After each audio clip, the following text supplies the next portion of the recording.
Boa tarde a todas e a todos. Muito obrigado pela presença dos debatedores, pela presença da audiência. Agradecer também ao IB, que é co-organizador do evento com a gente. Queria, antes de tudo, pedir desculpas pelo evento estar acontecendo no Shabat. Infelizmente, foi o único horário disponível para os palestrantes, mas, de qualquer forma, a live vai ficar gravada aqui. Então, quaisquer perguntas que venham a acontecer depois do evento, a gente se compromete a correr atrás para conseguir a resposta aqui dos palestrantes. Antes de começar, também queria falar um pouquinho dos projetos sociais do Judeus pela Democracia. A gente está hoje com uma parceria com a Casa do Perdão. A Casa do Perdão, um terreiro de Ubanda, em Campo Grande, aqui no Rio de Janeiro. Ela faz diversos trabalhos sociais e a gente está ajudando na arrecadação. Então, se quiserem saber mais, a gente tem nas nossas páginas um pouco mais de informação, e o Pix para a contribuição é judeuspelademocracia@gmail.com. Antes de passar a palavra para o Guilherme, eu queria só contar uma historinha que aconteceu em 2016, na época das eleições municipais. Era um evento na ASA, na Associação Sholem Aleichem, aqui no Rio de Janeiro, um clube judaico, mas que não tem o sionismo entre as suas pautas, e era um debate com alguns candidatos a vereador no Rio de Janeiro. Entre eles estava a Marielle, tinha o Brizolim, alguns outros candidatos à época. O Guilherme e o Michel estavam presentes também nesse evento, e em determinado momento, quando o debate abriu para perguntas, uma senhora se levantou, bradando, ela começou a protestar, dizendo que a esquerda deveria boicotar um ambiente sionista que incentivava o genocídio palestino. Começou a fazer um discurso sobre isso, e isso incomodou bastante a nós que estávamos presentes, aos judeus que estavam presentes naquele momento. A gente começou a discutir, os ânimos se exaltaram um pouco, e foi a Marielle quem interveio. Ela conseguiu acalmar os ânimos, e até se levantou, meio desconcertada no momento, mas bastante sincera. Ela falou, realmente a esquerda precisa sentar e discutir o antissemitismo. Ela se sentia bastante incomodada de estar, naquele momento, presenciando um gesto antissemita. E ela falava, como é que pode a esquerda, com tantas pautas e lutas por grupos minoritários, não conseguir entender esse debate? Então, a Marielle, até na luta contra o sionismo, faz falta. E aí, ao longo das últimas semanas, na luta contra o antissemitismo faz falta. Auto falho. Aí, nas últimas semanas, a gente vem discutindo bastante isso dentro do IB, dentro do Judeus pela Democracia, e a gente teve alguns movimentos que fizeram a gente perceber que era necessário a gente começar a falar um pouco disso para fora também. Então, o primeiro foi um texto da Kika Hamawi, que infelizmente não está presente aqui com a gente. Ela teve um probleminha, não pôde participar, mas ela escreveu um texto bastante interessante falando sobre isso. O Michel andou falando sobre isso também, depois do documento que foi até citado ontem na CPI, que foi a carta de estudiosos intelectuais judeus destacando o autoritarismo do governo Bolsonaro e as manifestações antissemitas que vieram por conta disso dentro da esquerda, né? E também os últimos acontecimentos na batalha ali, no conflito entre Israel e a Palestina, em que uma manifestação aconteceu em São Paulo, e ao invés de acontecer em frente ao consulado de Israel ou na embaixada em Brasília, a manifestação aconteceu em Higienópolis, que é um bairro tradicionalmente conhecido por ser um bairro judaico, e obviamente não era um movimento necessariamente antissemita, mas a gente conseguiu ver cartazes, por exemplo, com os judeus repetem o que Hitler fez, coisas bastante pesadas para a gente. Então, isso, o JPD e o IB vem recebendo ataques nos últimos 2 anos, e por um lado a gente vê de uma ala dizendo que nós não somos judeus de verdade, por outro lado a gente vê gente dizendo que nós não somos esquerda de verdade. E muito embora o IB e o JPD não sejam necessariamente grupos, um instituto ou um coletivo de esquerda, a gente tem muita gente de esquerda dentro desses grupos, né? Então, sem mais delongas, eu vou passar a palavra para o Guilherme Cohen, que é um companheiro da coordenação dos Deus pela Democracia, um militante da esquerda e da comunidade judaica há muitos anos, e dizem as más línguas que foi o responsável por levar o Freixo para o PSD. Então, Gui, bem-vindo, e a palavra com você. Obrigado. Obrigado, Benny. Queria primeiro reforçar a importância da gente estar fazendo esse evento em conjunto, né, o coletivo Judeus pela Democracia e o IB, Instituto Brasil-Israel. A nossa parceria já vem de longa data, né, então que a gente possa fazer cada vez mais eventos e estar juntos aí nessa luta tão importante, ainda mais no atual momento. Pedir para as pessoas compartilharem. Eu estou acompanhando aqui no meu celular, somando a página Judeus pela Democracia e a página do IB, a gente já passou de 100 pessoas. Está sendo transmitido ao mesmo tempo no Facebook dos Judeus pela Democracia e do IB. Então, quem puder, compartilha. Vamos fazer aí essa live chegar à comunidade judaica como um todo, mas também e principalmente, né, furar essa bolha e abrir esse debate, abrir ainda mais esse debate para fora da comunidade, né? A ideia é que aqui a gente possa debater um pouco sobre o antissemitismo na esquerda. Então, num primeiro momento, vou passar um pouquinho a palavra para o Michel, para o Dani, para a Lia, mas que num segundo momento a gente possa abrir para perguntas também. Então, quem quiser fazer perguntas pode ir mandando nos comentários, tanto no Facebook Judeus pela Democracia quanto do IB, que o Benny vai estar pegando e me passando, e num segundo momento a gente vai abrir para perguntas. Hoje eu não vou falar muito, né? Vou passar mais a palavra para os três, mas queria dizer que quando a gente divulgou esse evento nas redes sociais, tiveram muitas reações diferentes, né? E algumas delas foram: mas vocês não vão falar sobre o antissemitismo também que existe na direita e na extrema-direita?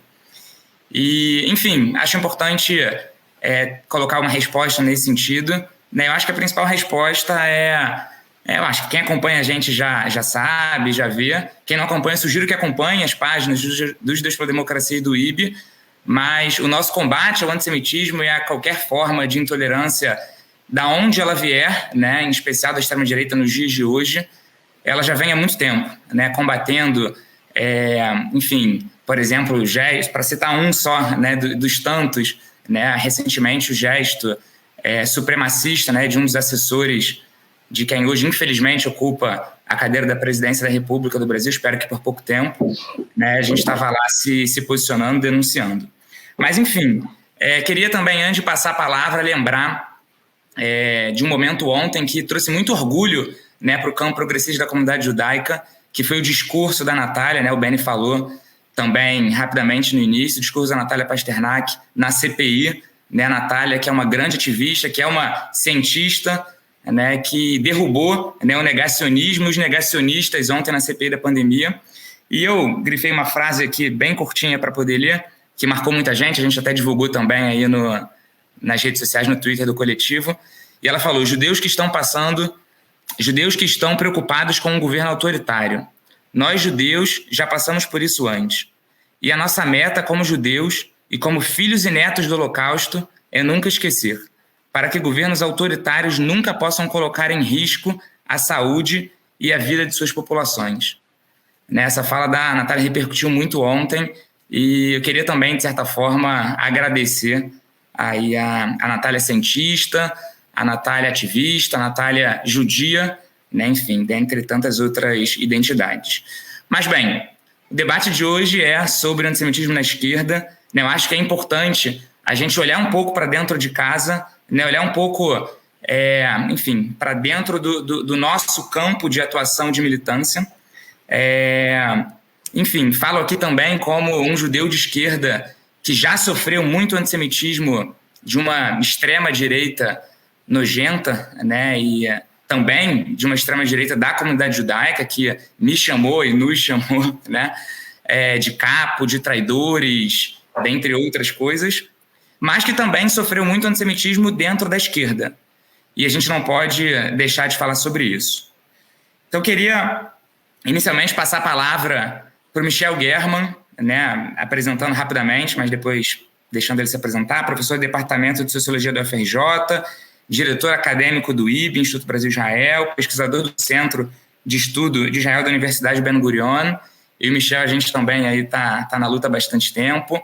Queria, Michel, que você começasse se apresentando um pouquinho, trazendo as suas primeiras reflexões sobre esse tema, as suas experiências. E, Michel, a gente teve a oportunidade, a gente estava comentando antes de entrar ao vivo, alguns anos atrás, de levar uma das maiores referências da esquerda hoje em dia, da esquerda brasileira e também da esquerda mundial, que é o ex-deputado federal Jean Willis, para Israel, para os territórios palestinos, e muita coisa aconteceu. O Michel pode falar um pouco mais sobre isso também.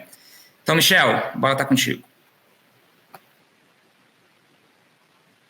Tá no mudo, Michel. Essa é a frase mais usada hoje em dia, né? Vai lá. Boa tarde a todas e a todos. Um restinho de Shabbat Shalom. Então, gente, primeiro quero saudar a realização desse evento. Acho que é um evento importante, um debate importante. Eu vou chegar na história da minha questão prática com o antissemitismo, a viagem do Jean Willis, lá no final da história, né? Vou falar uns 10 minutos, vou tentar falar isso, né? Não sei se eu vou conseguir em 10 minutos, mas eu queria começar antes, fazendo um debate um pouco teórico sobre antissemitismo, para a gente chegar depois nas questões práticas. Mas antes do debate teórico, eu quero dizer o seguinte: eu comecei a perceber, eu me lembro de uma conversa que eu tive com um colega meu sobre isso, que o Brasil caminhava para um lugar perigoso quando uma frase começou a ser repetida com muita frequência, né? E a frase era simples assim. Simples assim. Simples assim. E aí eu comecei a perceber, e era uma frase, uma das poucas frases compartilhadas pela esquerda e pela direita, em que uma questão muito complexa virava uma questão simples assim. E eu comecei a ficar preocupado, porque tem questões que essa equação não é possível. Não é possível dizer que alguma coisa é simples assim. Não é possível dirimir tudo para simples assim. Antes desse evento, a gente passou por um processo de simples assim, não é? Reações eram basicamente assim, mas a esquerda é toda antissemita, não existe possibilidade de falar sobre antissemitismo na esquerda, porque a esquerda é o antissemitismo, de um lado, e de outro lado, esses caras, eles vão falar que todo mundo que critica Israel é antissemita, não sei o quê, em vez de te criticar a direita e a extrema-direita, que é antissemita, etc. Então, acho que um dos esforços que a gente tem que fazer, Guilherme e Lia e Daniel, é sair do simples assim e, eventualmente, assumir que tem uma dimensão de complexidade nesse debate que deve ser pensada a partir dessa forma, né? E eu começo discutindo o seguinte: a esquerda, né, e quando eu falo sobre esquerda, estou me referindo basicamente à esquerda no século XIX, início do século XX, ela tem uma relação, que é uma relação dramática, Lia, com o passado, né? Tem uma relação dramática com a ordem a ser construída ou com a ordem a ser restaurada. Estou me referindo basicamente às esquerdas europeias e basicamente às esquerdas que têm alguma relação com o marxismo, né?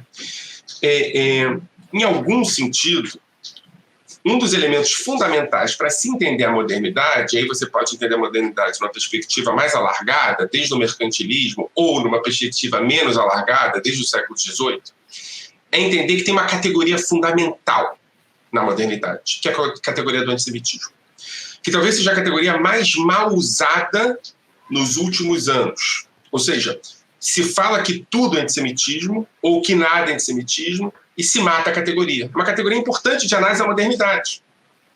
Quando essa categoria ela é usada o tempo todo para se chamar tudo de antissemitismo ou nada de antissemitismo, ela é assassinada, uma categoria que deixa de ser uma categoria viável, o que eu acho fundamentalmente grave, porque é uma categoria que é usada para analisar a modernidade. E por que ela é importante na modernidade?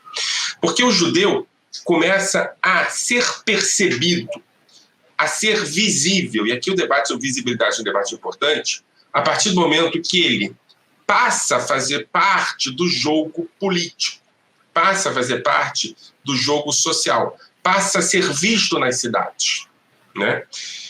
Antes ele não era.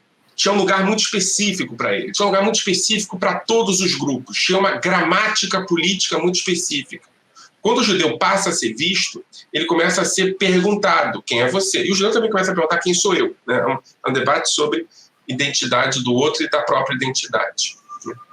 E as mudanças, né? E aí a gente pode pegar Karl Polanyi, Thompson, as mudanças que acontecem entre o século XVIII ou entre o século XVI e o século XX são mudanças radicalmente mais rápidas do que todas que aconteceram até então.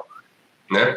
A pergunta de camponeses, de clérigos, do povo é: por que essas mudanças estão acontecendo tão rapidamente? E aí surge um elemento fundamental, e eu acho que é importante para entender o antissemitismo, que é o elemento da ideia de que há um complô, de que há uma conspiração que produz essa mudança tão veloz e rápida. Né? E essa ideia do complô e da conspiração é uma ideia que se estabelece geralmente nos grupos que sentem falta, que sentem medo da mudança, que sentem um saudosismo do passado. O passado que, em última instância, era um passado de ordem, um passado estamental, um passado onde todos sabiam quem eram, onde todos sabiam o lugar do outro. Né? Esse passado ele começa a ser deixado para trás de maneira muito rápida. Né? Eu me lembro aqui da ideia do Walter Benjamin falando sobre a modernidade, a coisa do anjo indo para trás e vendo as coisas mudando. E a primeira pergunta que se faz, e é uma pergunta que organiza a extrema-direita, que nasce naquele momento, é: quem é o responsável por essas mudanças tão rápidas? Porque não pode ser a história. Tem que ter alguma coisa para explicar isso, né, na perspectiva da extrema-direita. E essas mudanças tão rápidas que acontecem, elas são colocadas nos ombros de grupos específicos que ganham visibilidade. Né? Porque, vejam bem, tem uma questão fundamental que é a questão da melancolia. A ideia de que um passado que está deixando de existir, eu sou melancólico em relação a ele, eu tenho que entender o que produziu essa mudança que me faz me mudar do campo e para a cidade, o que aconteceu comigo. Primeiro são os jesuítas, uma ordem que era invisibilizada, foi proibida na Igreja Católica. Depois são os maçons. Mas o elemento mais importante nessa história toda é que os judeus encaixam muito bem com a ideia de serem parte de uma conspiração e de um complô. Né? Se encaixam porque, tal qual os maçons começam a existir na modernidade, na perspectiva da modernidade cristã europeia, eles começam a ser vistos ali, as mudanças acontecem exatamente... Olha, Guilherme, você falou sobre a Pasternak. Ontem, além da Pasternak estar falando, a gente viu como é que funciona a perspectiva do negacionismo histórico. O negacionismo histórico trabalha com questões que acontecem eventualmente ao mesmo tempo e dá um sistema de justificação, de explicação, de motivação para que essas coisas tenham acontecido ao mesmo tempo. Né? Então, o que eu estou falando é sobre negacionismo histórico. Né? Você vê que judeus existem a partir do momento em que eles começam a ser vistos nas cidades. As cidades começam a ser produzidas quando os judeus existem. A economia começa a produzir de maneira diferente. Você começa a ter desigualdade e falta de ordem, ou seja, os judeus são responsáveis por isso tudo. É essa a lógica da conspiração. Tá? E é uma lógica muito perene, muito pungente. As pessoas olham para os judeus e falam: antes de vocês estarem aqui, nada disso existia. Vocês trouxeram isso, portanto. Né? Cloroquina, sei lá quantos milhões de curados, a cloroquina curou essas pessoas. É a mesma lógica. O nosso problema, né, e aqui eu falo como alguém progressista, né, é que essa perspectiva da melancolia ali, eu estou falando de melancolia falando com você porque é um debate importante também para Fanon, para o debate de uma certa esquerda pós-colonial, essa melancolia, ela produz um elemento de energia política muito potente. A questão é como é que eu vou curar essa melancolia. Eu vou curar essa melancolia produzindo culpa sobre alguém que é responsável pelo complô, pela conspiração. Né? A mesma lógica do linchamento. Né? E aí eu vou apontar os canhões da minha melancolia frente àqueles que eu considero como culpados. O que isso tem a ver com esquerda? Porque agora nós falamos de direita. A direita tem saudade do passado, a direita quer voltar à ordem. Não necessariamente. a esquerda compartilha com a direita de uma melancolia sobre o passado, e uma melancolia muito específica. A ideia de que no passado não havia cidades, as cidades são produtos do capitalismo, os mercados são produtos do capitalismo. A lógica é de que nós perdemos a igualdade, percebem? Nós perdemos o momento de harmonia, todos éramos juntos, não tinha diferença, e de repente nós viramos diferentes, radicalmente diferentes, igualdade social, etc. Essa questão caminha junto com a esquerda. E não é casual que você tem alguns momentos em que setores da esquerda falam especificamente sobre isso. E aqui eu vou me referir a 3, tá? E não são pouco importantes. O primeiro deles é Auguste Bebel, um dirigente da Primeira Internacional, que fala de maneira muito clara, se referindo aos socialistas não marxistas, aos anarquistas, aos grupos da esquerda revolucionária, aos populistas russos. Ele diz o seguinte: olha, vejam bem como é que ele fala. O antissemitismo é a doença infantil do socialismo. Na verdade, essa frase não é exatamente dele, ele usa essa frase, mas não importa. Ou seja, ele está se referindo à ideia de que tem uma questão, um vínculo com o passado que tem que ser rompido, e esse vínculo com o passado produz antissemitismo. A ideia é o seguinte: como é que a gente vai produzir a revolução rapidamente? A gente vai localizar os responsáveis pelo capitalismo. Quem eles são não é a história, porque a história não tem cara, é o judeu. E aí a ideia de que o assassinato do judeu, a perseguição do judeu, pode romper com o capitalismo é uma ideia que está nessa esquerda que o Bebel considera a esquerda bobalhona, a esquerda pouco estruturada intelectualmente. O segundo nome é Vladimir Ilyich Lenin, né? Que tem 3 textos em que ele fala sobre antissemitismo. Basicamente a mesma coisa, de que há que se romper com o passado, e ele cita Marx, e um outro texto muito importante, de 1921, um pouco antes dele morrer, ele diz o seguinte, quer dizer, 2 anos antes dele morrer, ele diz o seguinte: olha, o antissemitismo é o pior adversário da revolução. E o terceiro nome que fala sobre isso é Rosa de Luxemburgo, que a gente não precisa muito entender por quê, em que ela fala que há uma confusão entre volta ao passado e volta ao futuro, e conquista de um novo futuro, e essa confusão produz antissemitismo. Ou seja, ao que parece, a relação entre esses grupos que combatiam o antissemitismo e o antissemitismo em si nunca se resolveu. E é uma questão perene no antissemitismo, porque como o marxismo hegemonizou o socialismo, a luta pelo socialismo, a gente meio que apagou esse risco, mas esse risco continua lá. A ideia de que há um passado a ser resgatado, e esse passado ele foi acabado, enterrado por uma dimensão de conspiração. E a pergunta é: quem fez a conspiração? Os judeus. Né? Então, eu acho que a questão fundamental, e eu vou falar daqui a pouco sobre outra esquerda, essa primeira esquerda, a esquerda, por assim dizer, hegemônica europeia, e eu acho que o antissemitismo é um fenômeno mais europeu do que qualquer outra coisa, mas não somente europeu. Essa esquerda europeia, ela tem que se livrar do ressentimento, da melancolia, do vínculo com o passado, e ela tem que entender que há uma construção de um futuro alternativo para se livrar do antissemitismo. Né? E aí, gente, antissemitismo é perspectiva conspiratória. Né? Se você quer entender se há antissemitismo ou não, perceba se há perspectiva conspiratória, perceba se há denúncia de complô.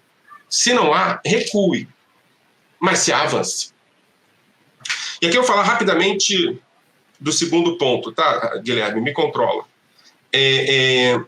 O segundo ponto é produto de uma outra esquerda, né? De uma esquerda filha ou neta da esquerda marxista, da esquerda revolucionária, da esquerda europeia, que é uma esquerda que rompe, em algum sentido, e desculpe se eu estou sendo muito acadêmico, mas vou tentar ser bem pouco acadêmico, rompe com o sentido de história de Marx e vai para o sentido de história de Heidegger. é uma perspectiva menos materialista e mais fenomenológica, né? Diz o seguinte, olha, eu não quero produzir uma revolução capitalista para chegar no socialismo. Eu não quero virar de primeiro mundo. Eu quero produzir uma lógica que me leve a valores socialistas, que são valores que podem me levar para uma outra forma de socialismo. Eu não preciso acompanhar, por assim dizer, a linearidade histórica que vocês me propõem. Eu posso utilizar os meus valores, e esses meus valores são valores que me garantem a ascensão e a supressão do capitalismo, né? E aí produz-se uma perspectiva muito interessante, que é a perspectiva vinculada de maneira muito geral, tá? Li, eu estou sendo bem generalista aqui. Produz a perspectiva do pós-colonialismo como uma referência de superação da ordem capitalista, da ordem burguesa, da ordem europeia, da ordem branca, né? Da ordem religiosa cristã, não é? Isso acaba criando relações muito profundas com perspectivas locais da África, da Ásia, etc. E tal, né? Há uma leitura mal feita dessa perspectiva pós-colonial. Há uma leitura mal feita naquele momento e depois desse momento, né? Naquele momento já há uma leitura mal feita em que se produz a ideia de que a branquitude europeia é representada por grupos muito específicos dela, né? E essa branquitude europeia é representada justamente por aqueles que são as maiores vítimas da própria branquitude europeia. Por exemplo, os judeus, né? Que são, por assim dizer, os elementos mais visíveis da branquitude europeia para quem está fora da Europa, para quem está fora da Europa. Mas que também produz a ideia de que há uma conspiração do mundo no sentido de produzir vítimas na Ásia e na África, né? E a pergunta é a mesma. Por que a gente mudou tão rapidamente, né? O imperialismo produziu uma mudança na vida dos habitantes da África e da Ásia que não sei se a gente tem noção do que significa essa aceleração de desenvolvimento, entre aspas, que produziu uma mudança tão radical no estilo de vida dessas pessoas, né? A pergunta é como é que isso mudou. E a resposta, utilizada por alguns elementos da esquerda europeia na África, foi: tem uma conspiração acontecendo. Tem um vínculo conspiratório acontecendo, né? E a pergunta é: quem está por trás dessa conspiração?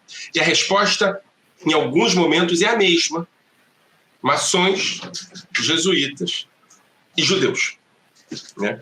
O que acontece, eu acho que o nosso drama hoje, é que essas duas esquerdas, elas lidam com essa pergunta de maneira similar. Agora, são duas esquerdas mal lidas, que olham mal para as coisas e que refletem sobre a perspectiva de uma dimensão de mudança histórica, de construção de futuro, de maneira míope, né?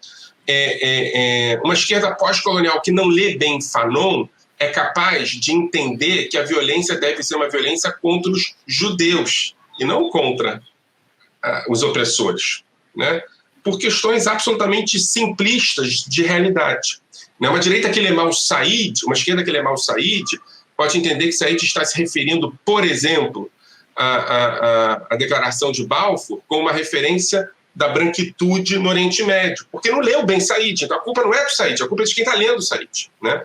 O que acontece, e aqui vou chegar na parte final e a mais polêmica de todas, é que alguns grupos dessas duas esquerdas hoje permanecem ativos na esquerda e leem o mundo a partir dessas perspectivas, do que Fanon chamaria de perspectivas sobre o mal olhado. A ideia de que você está olhando de maneira não concreta sobre um grupo não específico. Então, olhando assim, de maneira meio transversal, né? E aqui eu vou me referir para dois grupos. Uma esquerda tradicional, uma esquerda marxistona, que lê a ideia de que há que se buscar um futuro que rompa com as dimensões que levaram a esse presente ruim, e os judeus são parte dela, então você vai encontrar isso em alguns momentos, vai encontrar isso em alguns grupos, a ideia de um antissemitismo de complô, de conspiração, etc. e tal. E o segundo grupo, que tem uma leitura em que você acaba produzindo a noção de que o judeu é o verdadeiro branco da história, de que para atacar o branco você tem que atacar o judeu, né?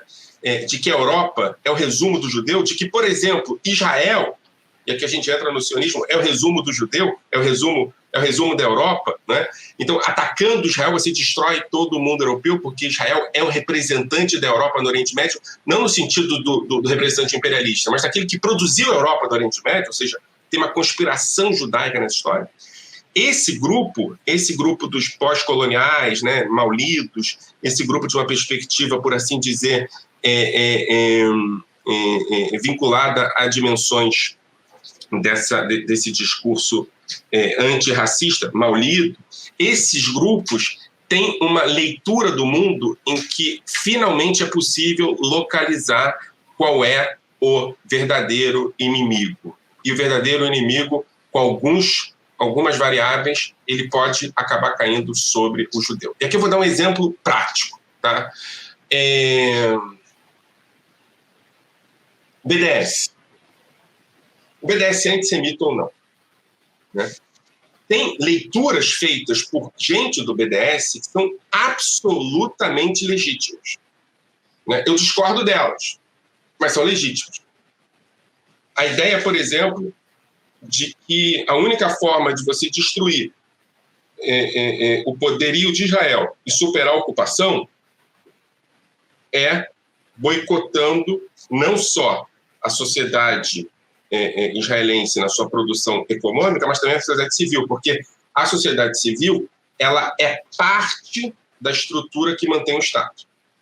Eu acho isso uma bobagem, mas eu não posso chamar ele de antissemita. Já estou terminando. Há outros setores do BDS que vão dizer o seguinte, não existe esquerda em Israel. Não existe sociedade civil em Israel. O que existe é que há uma conspiração sobre o Estado, e essa conspiração ela caminha pensando em como enganar, escamotear, fazer com que os outros pensem que ela é diversa. Né? A lógica é a mesma lógica do antissemitismo europeu ou do antissemitismo pós-colonial maulito, né? Da esquerda. Aqui a gente tem antissemitismo. A pergunta é, o BDS é antissemita? Vamos ver qual é a narrativa do BDS. E assim por diante. Onde tem conspiração, tem antissemitismo. Onde não tem conspiração, tem crítica a Israel. A pergunta é essa. Para terminar, Jean Willis. Qual é a questão do Jean Willis? Jean Willis foi para Israel para visitar a esquerda israelense e a esquerda palestina. Visitou os territórios ocupados e visitou as cidades dentro de Israel. Qual é a narrativa dessa esquerda, dessa segunda esquerda, que foi a segunda esquerda que se levantou contra Jean Willis? Há uns arquitetos de uma esquerda, que não existe, que estão produzindo uma narrativa que é falsificadora, que é falseadora da realidade, e estão produzindo para Jean Willis a ideia de que é possível visitar uma Israel imaginária, que é uma Israel diversificada, etc. e tal, etc. E eles produzem uma Israel imaginária deles, que é uma Israel branca, cristã, militarizada e ultracapitalista. Né? E aqui o final da minha história. A esquerda e a extrema-direita, essa esquerda antissemita e a extrema-direita antissemita, produzem no seu imaginário uma Israel e um judeu igual. Absolutamente igual. É branco, é cristão, é militarizado e é capitalista. Na perspectiva da extrema-direita, isso é positivo. Na perspectiva da extrema-esquerda, isso é negativo. As duas compartilham uma ideia igual de que é uma conspiração judaica, um complô judaico, um elemento judeu homogêneo, absolutamente igual, sem diferença. Todos são brancos, cristãos, armados e ultracapitalistas. O nome disso não é outro, a não ser antissemitismo. Obrigado, desculpa o tempo. Obrigado, Michel. Perfeito. Somos mais de 150 pessoas acompanhando aí a live ao mesmo tempo. Muitas perguntas estão surgindo. A gente vai fazer aí a fala do Dani, dali, depois vai abrir para um bloco de umas 5, 6 perguntas. O Benny está mapeando, tem algumas perguntas semelhantes surgindo. Agradecer, pedir de novo para compartilhar o link, né, o vídeo, a live no Facebook do Dias para a Democracia e do IB, para que, enfim, esse debate possa furar a bolha da comunidade judaica, né, essa é a principal intenção. Perguntar nessa live vai ficar gravada, e já passo assim aí a palavra para o Dani, para o Daniel Dweck, cientista social, pesquisador do Centro de Estudos Judaicos da USP e diretor do IB, Instituto Brasil-Israel. Dani, está contigo. Valeu, obrigado, Guilherme. Prazer estar com vocês na mesa, Michel, Lia, enfim, amigos queridos e que têm me ajudado a pensar nas várias questões relacionadas a esse tema. Sabe que quando surgiu a ideia da mesa, e acho que foi o Benny, ou você que no início falou que houve algumas críticas, será que é momento para falar sobre isso, com tudo que está acontecendo, e Bolsonaro, e etc. E aí eu me lembrei de quando, há poucos anos atrás, a Judy Butler veio para o Brasil. E a gente marcou de tomar um café com ela. Michel estava presente, era em São Paulo. E aí calhou que eu dei a carona para ela do café até a sede da editora Boitempo. No caminho, ela falou uma coisa que eu não mais esqueci, que apesar de todas as falas dela relativas a questões envolvendo Israel e os palestinos, nunca ela se sentiu plenamente confortável de abordar isso entre não-judeus. Que por mais reconhecida que ela fosse nos fóruns progressistas, ainda assim ela não se sentia plenamente confortável e identificava traços do antissemitismo, o que a levou, inclusive, a se engajar em participar de grupos como Jewish Voice for Peace, um grupo importante nos Estados Unidos, que ela tem uma participação bastante protagonista. E aí eu pensei, bom, se até a Judy Butler, identifica desconfortos assim, talvez a gente não esteja exagerando ao colocar essa pauta em discussão. E aí eu queria começar dizendo o seguinte: toda vez, sem exceção, que um judeu se manifesta contra o atual governo federal ou contra o presidente da República, fazendo alusão à sua condição judaica, à sua condição de judeu, vai ter sempre um progressista para lembrar. E a hebraica?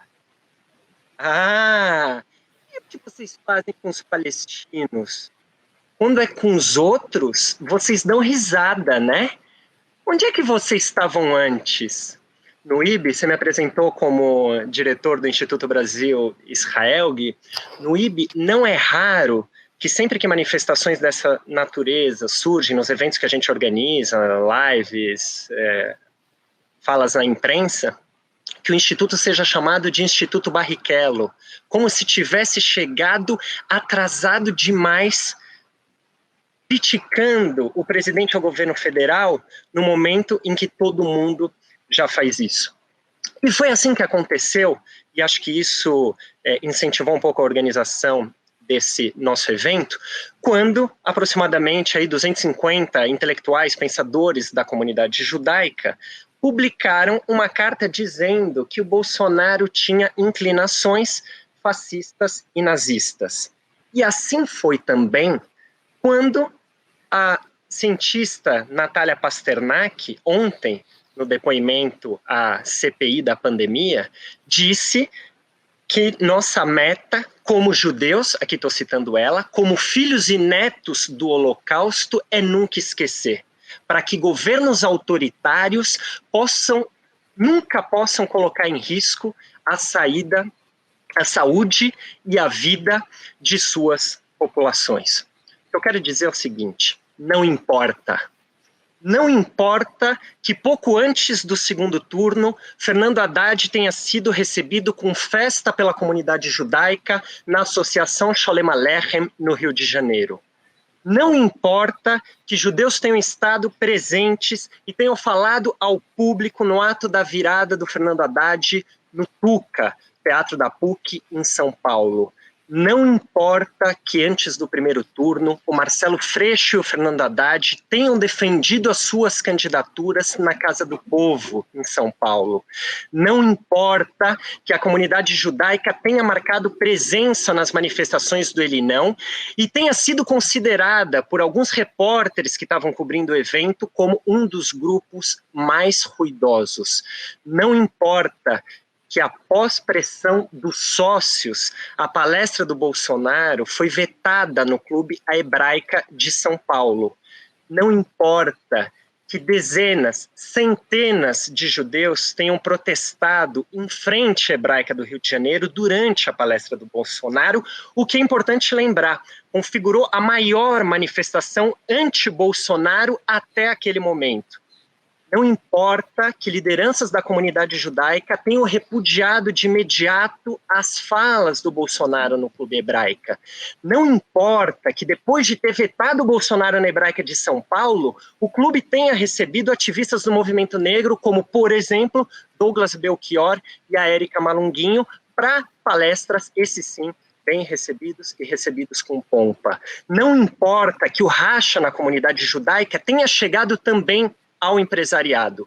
Não importa que tenham sido organizados tantos manifestos da comunidade judaica contra o Bolsonaro antes das eleições. Não importa que judeus tenham participado do ato em São Bernardo do Campo, quando foi anunciada a prisão do Lula, ao lado do ex-presidente Lula. Não importa que às vésperas das eleições, um rabino tenha visitado o Lula na prisão, em Curitiba. Não importa que o Glenn Greenwald, que liderou a Vaza Jato, seja judeu. Não importa que protestos contra o Bolsonaro no Estado de Israel, quando o Bolsonaro primeiro visitou Israel, tenham feito o presidente antecipar a volta para o Brasil. Não importa que em resposta ao Bolsonaro tenham sido criados grupos como esses que estão aqui, Judeus pela Democracia, Observatório Judaico de Direitos Humanos. Não importa que no PSDB, dos pouquíssimos, dos raríssimos que tenham declarado voto no Fernando Haddad no segundo turno, 2 deles eram judeus, o Alberto Goldman e o Daniel Annenberg. E para ser sincero para vocês, eu não sei de mais nenhum, além desses 2, que tenha declarado voto no Haddad no segundo turno. E não importa que o único sobrevivente de Auschwitz que vive no Brasil tenha se manifestado publicamente para dizer que Bolsonaro é um crápula, aspas dele, e uma porcaria, aspas dele também.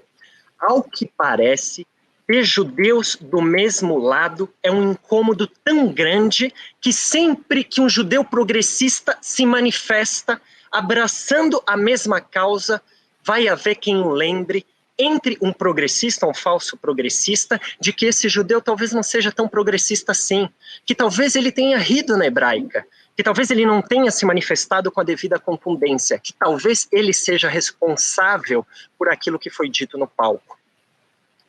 Ou melhor, nem todo judeu. Há um judeu que faz sentido para esses setores. Há um judeu que é lembrado. Há um judeu cuja história é respeitada. Mas há um judeu que não existe mais. Eu gosto de uma análise que Michel fez, bastante interessante, da charge do Latuf, que acabou se tornando talvez aí a principal imagem da palestra do Bolsonaro na Hebraica do Rio de Janeiro, onde aos judeus de carne e osso, vivos, rindo das coisas que o Bolsonaro dizia lá dentro, e fora da Hebraica, 2 judeus fantasmas, mortos no Holocausto, com vergonha daquela situação. Latuf simplesmente apagou da porta da Hebraica os judeus de carne e osso que estavam protestando contra aquilo que estava acontecendo. E o mais curioso é isso, o Latuf não fez a charge de dentro da Hebraica, ele fez a charge de fora da Hebraica, como alguém que olha de fora, com os risos, os aplausos e as falas vinham de balõezinhos que estão fora para fora, saindo de dentro da hebraica, e ele simplesmente invisibilizou as pessoas que ali protestavam. E ele deu visibilidade para quem? Com quem ele preferiu dialogar? Com os fantasmas que já estão mortos. Porque essa história dos judeus que resistiram no levante do gueto de Varsóvia, por exemplo, é a história que talvez valha a pena de ser lembrada por esses setores progressistas que insistem, preferem não ver aquilo que está acontecendo ao seu lado. Não há dúvidas de que a estratégia bolsonarista de invisibilizar essas pessoas, essas manifestações, faz sentido. Isso contribui, de alguma maneira, o apoio da comunidade judaica ao governo federal, essa ideia, esse imaginário, contribui para higienizar a imagem do próprio presidente. O que é imperdoável e não dá para entender nem logicamente é por que invisibilizar as manifestações progressistas, cujo lugar de fala judaico poderia contribuir para enfraquecer o próprio governo federal. Agora, talvez seja o caso da gente se perguntar que lugar é esse que os judeus passaram a ocupar no espaço público. E eu acho que o Michel já falou bastante bem, e eu tenho certeza que a Lia vai fazer também referências a isso, mas daria para a gente dizer que, de alguma maneira, os judeus, para alguns grupos muito específicos, passaram a ser confundidos com a própria ideia de opressores. E aí seja traduzindo-se isso como a ideia de endinheirados, seja traduzindo-se isso com a ideia de brancos ou de super brancos ou de mais brancos até do que os próprios brancos. Alguns argumentos, e antes disso, acho que vale a pena dizer, já que foi citado também no começo da fala, a manifestação de Higienópolis. Acho que o Beni falou que Higienópolis é um bairro com presença maciça judaica, né? E que isso acabou fazendo com que movimentos pró-palestinos escolhessem esse lugar para se manifestar. O Beni é carioca, não mora em São Paulo, então eu queria dizer para ele e para todos os demais que Higienópolis, sim, tem muitos judeus, mas tem menos judeus do que se imagina que Higienópolis tenha. A ideia de que Higienópolis seja um bairro judaico é em si, em parte, também atravessada por esses mesmos preconceitos que associam o judeu aos endinheirados. Higienópolis é o grande bairro dos endinheirados em São Paulo e é marcado por preconceitos também cruzados dessa ordem. Daí que a escolha de Higienópolis, ela não tem a ver só com uma grande presença judaica. Por mais que se tenha muitos judeus no Bom Retiro ou nos Jardins, para pegar um bairro similar, a gente não veria isso por conta do atravessamento que Higienópolis tem. E aí vale lembrar que Higienópolis não é o único lugar onde manifestações desse tipo foram feitas. Manifestações desse tipo também foram feitas e vêm sendo recorrentemente feitas nos últimos anos, por exemplo, na frente do Banco Safra. E não é um acaso que se escolha o Banco Safra. A esse estereótipo, ele também está vinculado à ideia do judeu endinheirado. Se a gente conseguir, gostaria de depois discutir alguns dos argumentos que relativizam a importância do antissemitismo. Alguns dizendo que antissemitismo é menos importante do que racismo nesse momento. Será que a gente precisa se preocupar com o antissemitismo? Talvez antissemitismo nem seja um tipo de racismo, talvez seja intolerância religiosa. Um segundo argumento que diz que, na verdade, os judeus, eles são de fato privilegiados. Os judeus já foram bastante pobres, agora gozam de uma condição bastante confortável. O antissemitismo os afetaria de alguma maneira, dado que são brancos num país onde a maioria é negra, verdadeiramente subjugada, onde tem dinheiros, onde o maior corte de classe se faz presente.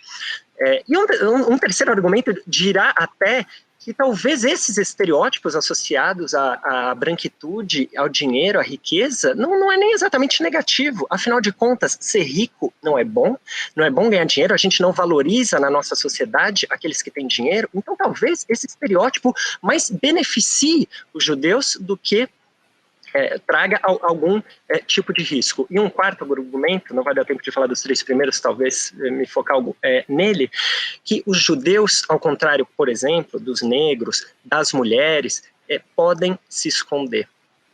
E aí eu acho que é importante a gente aproveitar essa ideia para problematizar o próprio antissemitismo e diferenciar antissemitismo de racismo, porque sem dúvida, e eu acho que isso em parte explica visões que estão muito presentes dentro dos setores progressistas, que o preconceito, a discriminação é entendida principalmente a partir da lógica da classe, por um lado, ou seja, não havendo discriminação socioeconômica, não haveria discriminação de modo algum, e o fato dos judeus poderem se esconder os aliviaria de qualquer situação indesejada.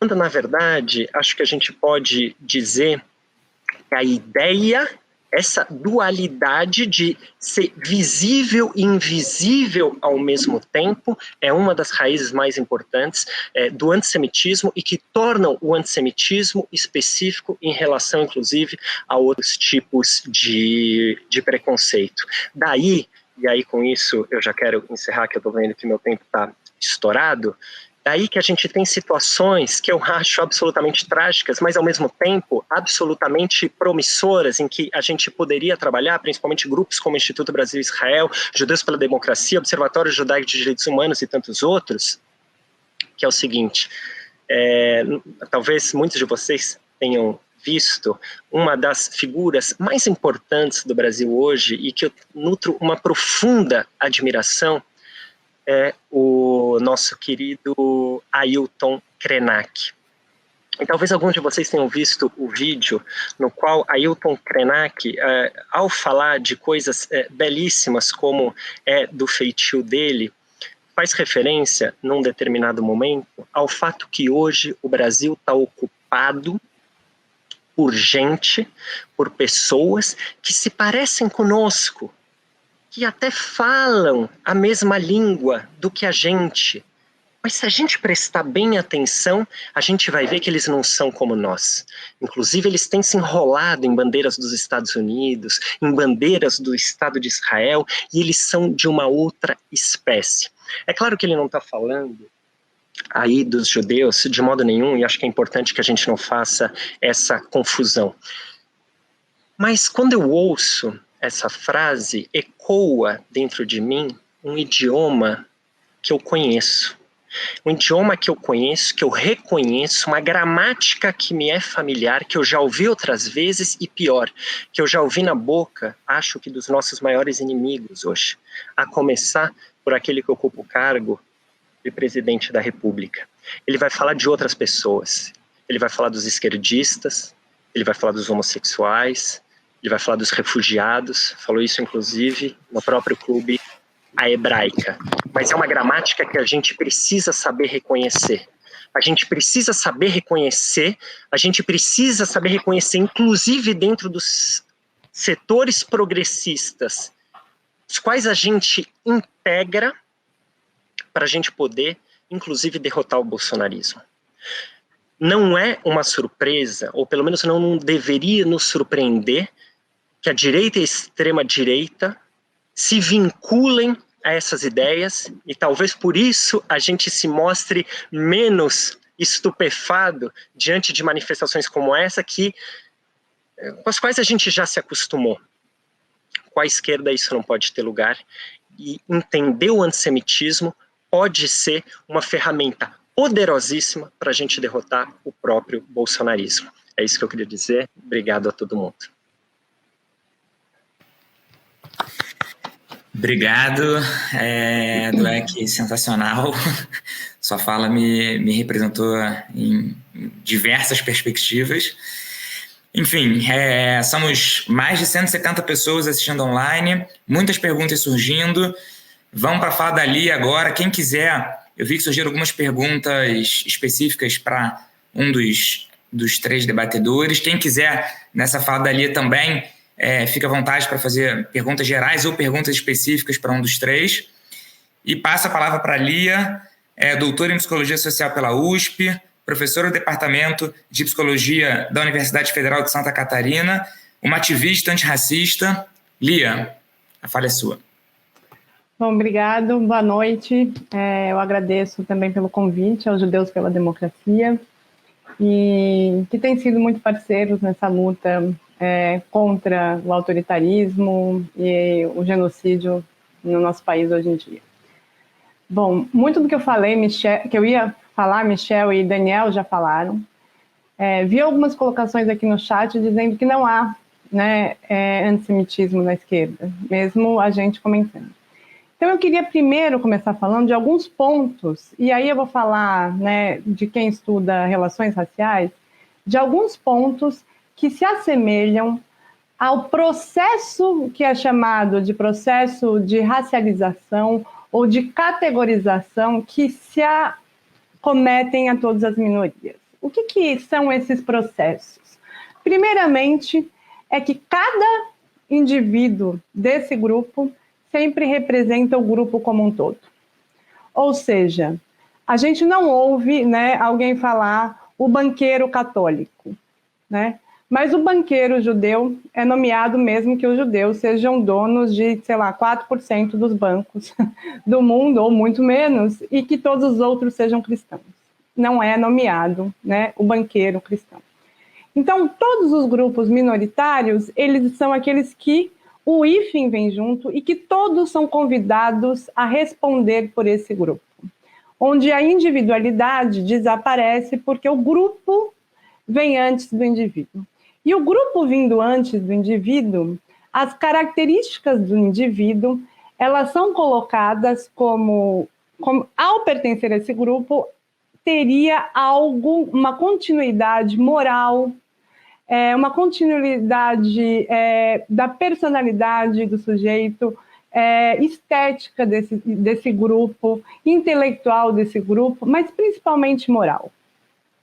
Então, ao dizerem os judeus são, obviamente, isso só cabe em algum grupo que está dentro deste lugar que é pensado como grupo minoritário. Nesse sentido, também é importante dizer, naquilo que o Daniel, né, anunciou, que há uma diferença muito grande entre sofrer preconceito, né, estar no grupo minoritário e estar dentro de um grupo que a categoria diferença gera desigualdade de classe.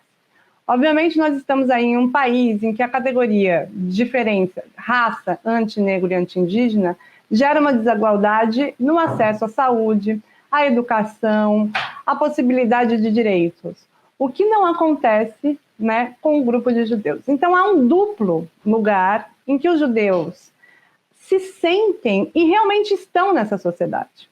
Há um duplo lugar, porque é um grupo minoritário, no sentido de que todos são chamados a responder pelo grupo como um todo. Ou seja, você como judia, eu lembro exatamente, o meu mestrado foi sobre identidade judaica, eu sempre estive no campo progressista, assim, sempre, não havia possibilidade nos movimentos sociais, na luta por direitos, e eu lembro um dia que eu cheguei na universidade, né, e aí alguém virou para mim e falou o seguinte: você viu o que o seu país fez? Israel. Eu nunca votei em Israel. Aliás, naquele momento eu não conhecia nada do conflito Israel-Palestina. Meu país era o Brasil, na qual eu estava lutando naquele momento, né, no campo progressista. E a outra fala que eu lembro muito forte foi quando eu estava fazendo mestrado, quando eu ganhei bolsa da CAPES, e alguém falou: você deveria ter pedido a bolsa para a comunidade judaica, já que você pesquisa judeus. Você não está pesquisando algo dos brasileiros. Ou seja, a ideia de que nós não pertencemos a essa nacionalidade, que é típica do antissemitismo. Eu não vou nomear as 1000 vezes que eu sofri antissemitismo na esquerda, né? Porque é quase, como o Daniel diz, algo em que a gente vai se acostumando. Não é à toa que este lugar é um lugar complexo, que os judeus do campo progressista não se anunciam como judeus, né? A gente vai ver aí, né, no governo Lula, né, André Singer, Paul Singer sim, nomeava, mas o André era porta-voz do Lula, né, ele não falava nós como judeus. Quase todos os judeus do campo progressista não se anunciam judeus porque é um lugar de muito desconforto, né? Então, quem que vai se anunciar como judeu no Brasil neste momento? Em geral, é o do lugar da direita, né? Que a gente viu ali na CPI, né? Eu como judeu, o Pazuello, e pessoas que nem são judeus, são cristãos, né? Se a gente vai ver, eles são cristãos. Então, há um duplo lugar, e na representação simbólica, né? Como o preconceito, ele diz muito mais de quem é preconceituoso do que do grupo. Aliás, não diz nada sobre o grupo, diz sobre o preconceituoso, né? Nós temos entre os judeus comunistas e capitalistas. Eles foram acusados de comunistas e capitalistas no mesmo momento histórico, né? Assim como os negros são acusados de trabalhadores de trabalhadores para carregar, né, essa sociedade nas costas na hora de trabalhar, são bons trabalhadores para carregar lixo, para etc. e tal, e preguiçosos na hora de ocupar cargos, né, como CEOs. O preconceito, ele diz do preconceituoso, não daquele que ocupa o grupo. Então, isso, obviamente, acomete aos judeus. Agora, há um duplo lugar, exatamente por isso, esse lugar em que nós estamos, que é muito complexo, porque nós sabemos que quem está morrendo de bala no Brasil hoje em dia é a população negra. A gente sabe que o genocídio está acontecendo com a população indígena, né? Então, o antissemitismo que nos acomete é aquele da subjetividade do mal-estar, obviamente, mas a gente não, né, nesse ponto, há algo que é necessário dizer. Não estamos sobre o ataque de bala, o que não significa que o discurso de ódio, em algum momento, não venha a virar ataques de bala, né? Isso, ele é o início de que algo pode se começar, né? Mas ele também diz de algo que é muito preocupante, porque nós somos muitos judeus do campo de esquerda. Muitos judeus brasileiros são do campo de esquerda. O fato de nos sentirmos muito mal com a identidade judaica no campo de esquerda leva a duas coisas. Ou, né, aquilo que é negar-se como judeu, que a gente tem visto muito no campo, né, de judeus progressistas, não vão nomear minha judaicidade para a luta progressista, é como se a nomear a judaicidade para a luta progressista fosse nomear-se como esse lugar do opressor. Então, eu preciso sair deste lugar do opressor para estar no campo progressista. O que, no campo simbólico, significa, sim, embranquecer no sentido de, né, tornarmos não-judeus, né, naquela coisa de pensar, de apagar a identidade judaica para estar nessa ideia universal própria do campo de esquerda, desse universalismo que as identidades minoritárias nunca couberam muito bem, né? Não é só com os judeus que não couberam muito bem. Não cabe, né? O movimento negro anuncia, né, o racismo dentro dos campos políticos de esquerda o tempo todo, porque dizem que é identitarismo, porque dizem que acaba com a luta de classes, né? Não é quando a gente anuncia esse lugar, né, do antissemitismo da esquerda, não quer dizer que nós não estamos na esquerda, mas quer dizer que a esquerda precisa se haver com aquilo que são as identidades minoritárias, né? Sem pensar nesse lugar que sempre foi colocada. O identitarismo acaba com a luta universal. E aí há algo que é muito importante dizer, que não há universalidade sem lutas específicas.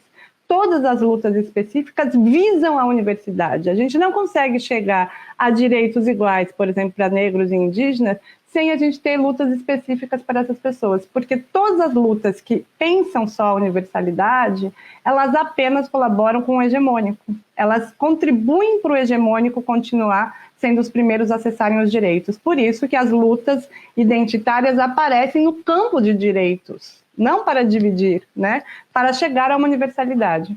Mas o fato de que os judeus se sentem muito mal no campo da esquerda com a identidade judaica, tem duas posições que acontecem. Uma que é migrar-se para o centro, para a direita, para continuar sendo judeu, ou negar a judaicidade como própria do campo progressista, né?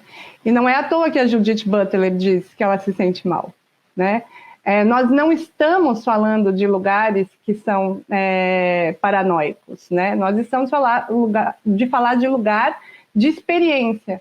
Agora, há uma pergunta para se fazer. Por quê? Que a própria esquerda, né, conseguiu considerar um lugar de fala para todos os grupos, mas para os judeus não há lugar de fala. Toda vez que os judeus anunciam que há antissemitismo, alguém fala, você está falando isso porque você é judeu. Obviamente nós estamos falando isso porque somos judeus. É na nossa pele que a gente sente. É nós que sabemos quando alguém resume nós mesmos numa complexidade enorme que tem cada singularidade de sujeito como judeu. O judeu vem antes de toda a singularidade da música, do jazz, do que a pessoa gosta, de quais são as identificações estéticas, religiosas, culturais que esse sujeito tem. O judeu vem antes como uma estampa. Obviamente que é a gente que sabe quando isso está acontecendo, só que o lugar de fala é negado aos judeus todos os minutos quando se anuncia o antissemitismo. E essa é uma pergunta que a gente deveria, né, responder. Por que aos judeus a própria experiência deste momento de falar que sim é antissemitismo é negada, né? Porque nós estamos no campo do imaginário brasileiro como lugar de opressor, obviamente. Então, se estamos no campo, né, do lugar de opressor, não é possível que poderíamos falar que estamos vivendo, né, um antissemitismo. Então, se há algo que eu acho que a gente tem que disputar no campo das esquerdas, é a narrativa da judaicidade, né?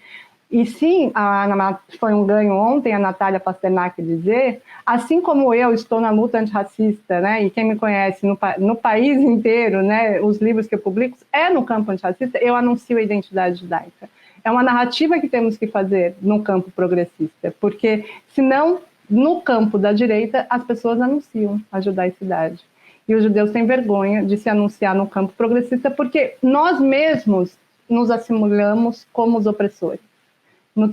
Porque se a gente for pensar como é que funciona o preconceito, como é que funciona, né, psiquicamente o preconceito, a gente, né, se incorpora dele. A gente está na mesma cultura, nós estamos na cultura de esquerda, nós vivemos nessa cultura. Então, obviamente, a gente se apropria do discurso desse narrativa sobre o judeu opressor. Então, o que a gente faz? A gente distancia. Assim como o Fanon explica, né, no Peles Negras, Máscaras Brancas, um distanciamento daquilo que é a negritude para ser considerado humano, né, que os negros fizeram por muito tempo no campo do psiquismo, né? Então, a disputa é essa, a gente vai disputar uma judaicidade progressista no campo progressista de esquerda e por que somos judeus, né? Um dia alguém falou, Lia, apesar de judia, você é uma grande contribuidora do campo de direitos humanos no Brasil, para mim. E eu falei, não é apesar de judia, por que judia eu estou no campo progressista, né? Por causa da memória da minha família. Então, eu acho que eu me sinto bem contemplada, né, pela fala de Michel e Daniel, e só queria contemplar com isso, com esse duplo lugar, e que nós vamos ter que nos haver, porque sim, estamos num lugar de privilégio, no sentido socioeconômico, no sentido de direitos no Brasil, mas sim, ainda somos um grupo minoritário, no sentido daquilo que se representa como hegemônico culturalmente, como um lugar daquilo que é visto, né, como aquele que representa um grupo como um todo. Então, temos um duplo lugar e que nós vamos disputar, né, essa narrativa de que lugar, né, nós queremos ocupar como judeus nessa sociedade. Acho que é isso que eu tinha para falar, e aí vou ver as perguntas. Obrigada. Obrigado, Lia. Perfeito. Muito obrigado. Surgiram muitas perguntas ao longo do debate. Quero trazer algumas questões, mas antes disso, dar uma saudação aí para o Samuel Neumann, né, do Observatório Judaico dos Direitos Humanos, que apareceu aí, em nome dos tantos outros coletivos que, enfim, articulam e pensam e militam juntos dentro e fora da comunidade judaica. Muito feliz com a audiência, a gente chegou a quase 200 pessoas, muita gente de dentro da comunidade judaica, muita gente de fora, gente que não é da esquerda, isso é muito bom, né, porque eu acho que quando a gente fala o tempo inteiro para os mesmos, chega uma hora que não faz mais sentido. Então, enfim, fico muito feliz por isso. Durante a fala da Lia, eu acompanhei aqui um comentário que eu queria puxar já para trazer uma das perguntas, né, da Giza Cohen. Nunca me senti tão representada por uma fala como a da Lia. Sinto-me num limbo. E aí trago esse comentário, elogio e pergunta ao mesmo tempo. Aí o Benny rápido colocou já a fala aí para todo mundo ver. Porque surgiram outras perguntas, outros comentários que trazem muito essa questão da identidade. Né? Sinto que ficamos numa posição delicada, somos odiados pela direita e por parte da própria esquerda. Como nos posicionarmos de forma mais efetiva nesse sentido? Então, essa é uma questão que eu vivi muito internamente também, dentro do partido que eu fiz parte durante um tempo, né? Que eu vi que muitos judeus que faziam parte desse partido escondiam a sua identidade judaica porque não conseguiam conviver muitas vezes com ser judeu e estar dentro, enfim, da esquerda brasileira. Então, queria que vocês comentassem um pouquinho sobre isso. Surgiram muitas perguntas também, trazendo o tema de Israel, do antisionismo, que o Michel comentou um pouco na fala dele. E aí trago uma questão, uma reflexão da Clarice Goldberg. Queria ver sobre, abre aspas, né? Queria ver sobre quando antissemitismo e antisionismo se confundem. Entendo o sionismo como direito à autodeterminação do povo judeu e a repulsa a Israel por parte da esquerda usa a questão palestina, mas a ideia central é a da eliminação do Estado de Israel. Queria que vocês refletissem um pouco, né, e trouxessem um pouco para a gente essa questão sobre antisionismo, né, quando o antisionismo é antissemitismo, enfim, queria trazer um pouco essa questão, principalmente para o Daniel Dweck, que é o primeiro aí que eu vou passar a fala, e depois trago outras questões. Fiquem à vontade também para comentar as falas uns dos outros. A ideia é que a gente passe aí 10 minutinhos para cada um, no máximo, e a gente termine até com 1h40 de live. Então, Dani, vou passar agora para você, tá bom? Beleza. Então, tentando responder de maneira sucinta, né? Acho que é uma questão que sempre aparece, essa fronteira entre antisionismo e antissemitismo. Grosso modo, são duas narrativas disputando. Uma que diz que antisionismo é antissemitismo e é sempre antissemitismo, e outra que diz que justamente antisionismo não é antissemitismo, é a maneira de se criticar legitimamente um projeto nacional que tem implicações muito sérias a um povo, especificamente o povo palestino. Eu acho que se a gente olhar só para essas duas macro narrativas, a gente não vai dar conta da complexidade, como diz o Michel, do quadro, mas eu queria dizer que eu tendo a pensar da seguinte forma: sionismo, para mim, é muito difícil de definir de qualquer maneira que seja. Sionismo é muita coisa. Então eu tendo a perguntar para a pessoa que fala sobre sionismo o que é que ela está querendo dizer com aquilo. Porque sionismo é uma dessas palavras, um desses conceitos que significa tantas coisas ao mesmo tempo, que é usada para dizer coisas diferentes. E às vezes uma pessoa está usando o termo sionismo para falar uma coisa e a pessoa que está ouvindo outra coisa. Então acho que a maneira mais sucinta de entender, pelo menos assim, eu tendo a fazer sionismo, mais do que um movimento de autodeterminação do povo judeu, mais do que a defesa do Estado de Israel, mais do que a defesa do próprio governo de Israel, que são 3 definições que estão aí na mesa, eu tendo a entender como uma mudança de consciência entre muitos judeus. Muitos judeus que abraçaram o sionismo e passaram a se autodeclarar como sionistas, entendem que fazem parte de um grupo nacional. E para mim essa é a grande transformação do sionismo, que pode implicar num Estado ou não. Inclusive, há correntes dentro do sionismo que prescindem do Estado. E há correntes dentro do sionismo que não prescindem do Estado, mas consideram outros formatos de Estado que não o Estado judeu. E se a gente define sionismo por qualquer uma dessas correntes sionistas, a gente está deixando de lado outras. Acho que a única maneira de definir o sionismo de forma a incorporar todas elas é entender como uma consciência nacional que pode se manifestar de várias formas.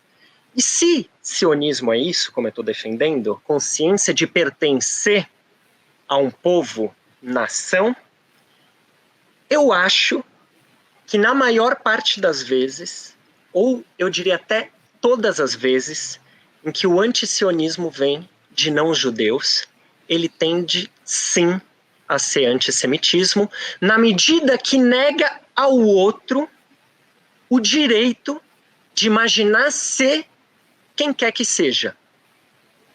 Presta atenção, eu não estou dizendo que isso significa ser a favor ou contra o governo, ou até a existência do Estado de Israel. Eu estou dizendo antisionismo no entendimento que nega ao judeu a ideia de pertencer a um povo nacional. E nesse sentido, nessa negação desse direito do outro, eu acho que pode ser entendido como antissemitismo. Sempre, não. Inclusive, acho que tem ruídos aí, mas inclusive porque essa ideia de que os judeus fazem parte de um grupo nacional, ela foi primeiro desafiada dentro dos próprios círculos judaicos. E pelo mesmo motivo que eu considero um direito cada um imaginar ser quem quer que seja, eu também reconheço o direito legítimo dos judeus, e aí podem ser ortodoxos ou podem ser de esquerda, não importa, de não querer se reconhecer como parte de um povo nacional. Isso é plenamente legítimo. E nesse sentido, o antisionismo não é, em medida alguma, antissemitismo. A não ser que negue para o outro esse direito, que é uma prerrogativa de si. É isso. Obrigado, Dani. Passo agora para a Lia, e depois a gente volta para o Michel. Lia, além das questões que a gente trouxe, enfim, se você quiser também comentar as falas do Daniel e do Michel, tem uma questão específica para você, não sei se você leu, a gente mandou lá no grupo, mas passando aqui para poder todo mundo também escutar, da Silvia Naidin. Gostaria de saudar a Lia, de quem admiro muitíssimo o trabalho, e perguntar: vocês não acham que uma das origens do atual antissemitismo nas esquerdas brasileiras está relacionado à ausência de uma participação mais consistente e organizada da comunidade judaica nas lutas progressistas? Principalmente o nosso silêncio a respeito do genocídio da população negra e favelada? Quando militamos em relação a essas causas, não fazemos reivindicando uma identidade judaica, na maioria das vezes? Esse é o ponto, talvez? Um dos problemas, como já vi, aí ela complementa, né? Um dos problemas, como já vi ali colocar certa vez, é que nós, judeus, no Brasil, nos embranquecemos e nos tornamos parte da luta antirracista como deveríamos, justo por sermos judeus. Benen colocou a pergunta aí no meio quando estava lendo, mas tá show também, acho que deu para pegar. Então, Lia, tá com você. Oi, Silvia. Obrigado pela pergunta. Então, é interessante pensar que pela porcentagem de judeus que a gente tem no Brasil, pensando como grupos de brancos, né? E olha, tem judeus não brancos, né? Meus filhos, por exemplo, são judeus e não são brancos.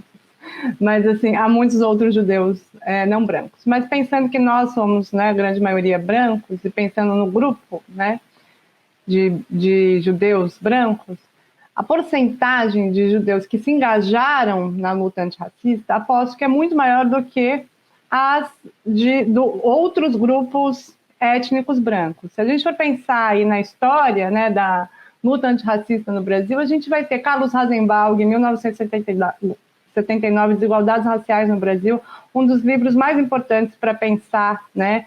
Estava aí junto com a Lélia Gonzalez, estava junto com Beatriz Nascimento, que são mulheres incríveis do movimento negro. O Espetáculo das Raças, Lilian Schwartz, um monte de judeus que estavam no campo progressista, pensando não só intelectualmente, como na luta antirracista. Pensando pela porcentagem de brancos, de outros grupos étnicos, nós tivemos bastante engajado, e a gente também esteve muito engajado nas lutas na época da ditadura. Os judeus foi um grupo muito engajado nas políticas progressistas no Brasil, e ainda são. pensando porcentualmente, né, grupos de brancos no Brasil, né? Então a gente ainda está pensando muito mais do que os do clube paulistano, né? Pensando, se a gente for pensar isso, né, nesse número. Então talvez não seja isso, seja o fato de que essa representação de judeu não é a que interessa para o antissemita. A representação que interessa para o antissemita, de direita, de esquerda, não é essa do campo progressista, né?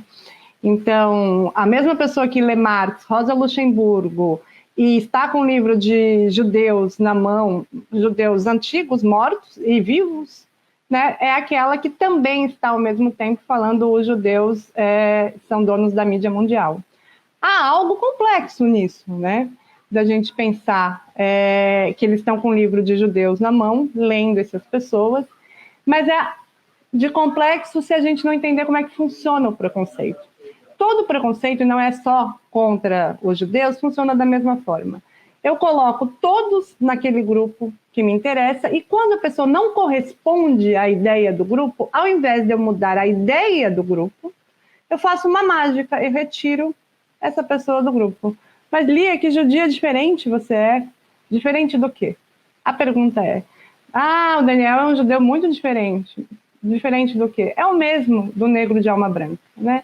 É aquele que não corresponde à ideia, né, que você tem estereotipada.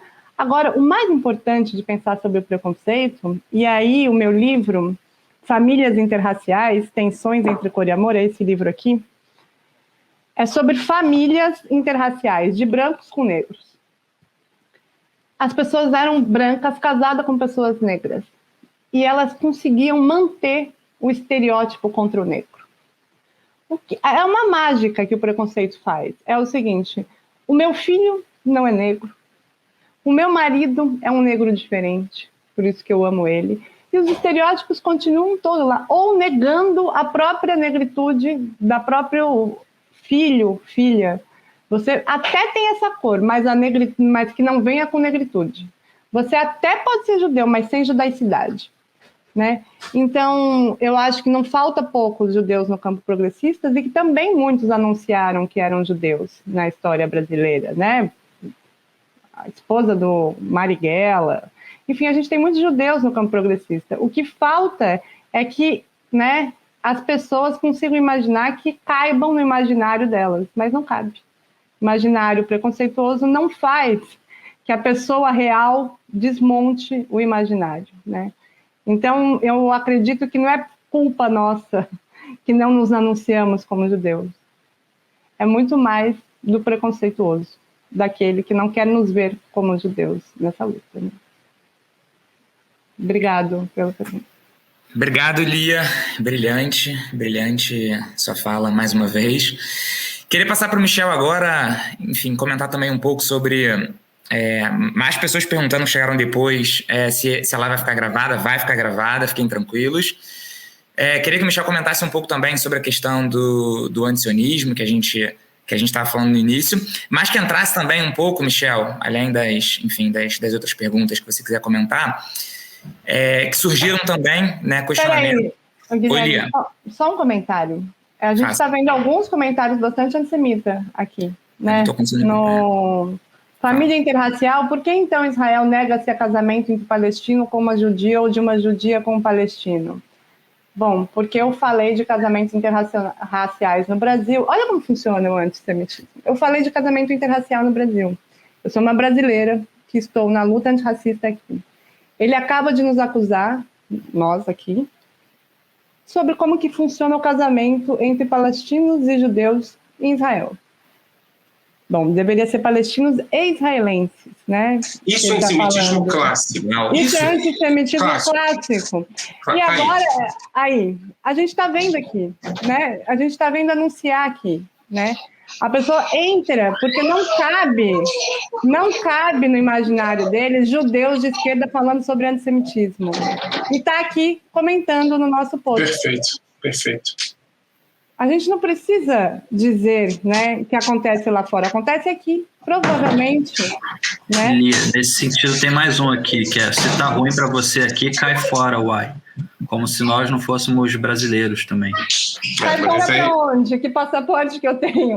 Mas isso aí é mais um antissemitismo da direita, me parece. Agora, o antissemitismo interessante para nós aqui no caso é esse anterior, né, Lia? A ideia de que é um exercício que você fez, eu acho que é muito bom. A ideia de você falar sobre antissemitismo na mesma lógica que se trata o racismo, não é? Você está falando sobre antissemitismo no Brasil, está falando sobre casamento interreligioso, interracial, sei lá o que vale, e o cara conecta... de negros no Brasil. No Brasil, o cara conecta com Israel. Como se você falasse sobre qualquer outra coisa, ele conectasse com o Zimbábue, sei lá, com a África do Sul. É muito interessante que isso funciona a partir da lógica da homogeneização e do complô. Você não tem direito de falar sobre o Brasil se você não conecta com Israel. Nesse caso, a gente está falando de antissemitismo vinculado de maneira igual ao antisionismo. E eu não tenho direito de ser uma pessoa antirracista no Brasil, porque eu sou parte de um grupo de judeus que é de Israel. Perfeito. Acabou de ser anunciado como acontece. Perfeito. Obrigado, Lia, pela intervenção. Desculpa, gente, eu tive que fazer... Não, perfeito. Desculpa nada, obrigado. Obrigado pela intervenção, eu enfim, consigo acompanhar todos os comentários, mas muito importante você pontuar, acontecendo ao vivo, né? E passo para o Michel, enfim, além de comentar outros pontos, entrar um pouco nisso também, né? Eu tinha anotado aqui até antes do começo do debate, para que a gente entrasse um pouco no ponto, né? Eu sempre costumo falar que a luta é pedagógica, né? Trazendo Paulo Freire, falei no início da importância do diálogo principalmente com quem pensa diferente da gente, mas queria entender um pouco com você como combater esse tipo de fala, de postura, enfim, qual é o limite para isso, até onde vai o diálogo, até onde é possível o diálogo, até onde não é, enfim, queria que você trouxesse um pouco, nos iluminasse um pouco com isso também.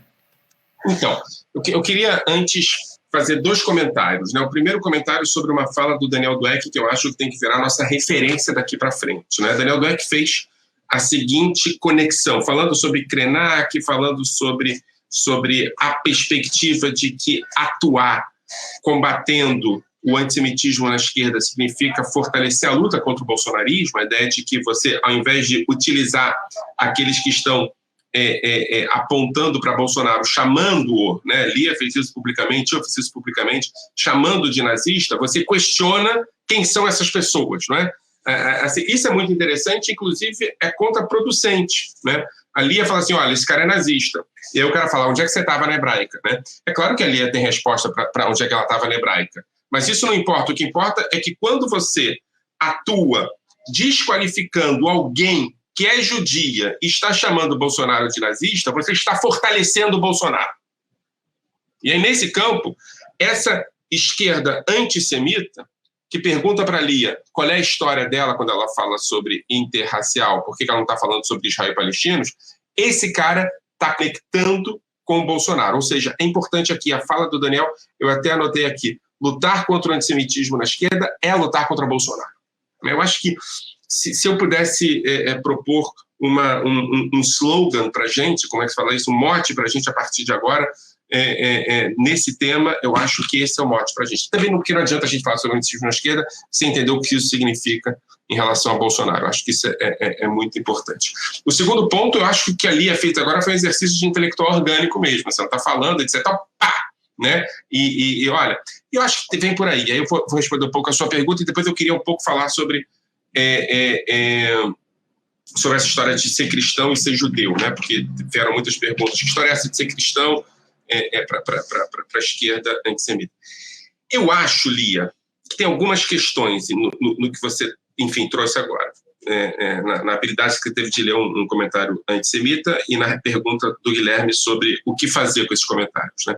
A primeira questão é que, em algum momento, ser judeu no Brasil funcionava a partir de uma invenção, de uma perspectiva vinculada à dimensão da democracia racial. Assim, como ser negro, como ser japonês, como ser qualquer outra coisa, tinha uma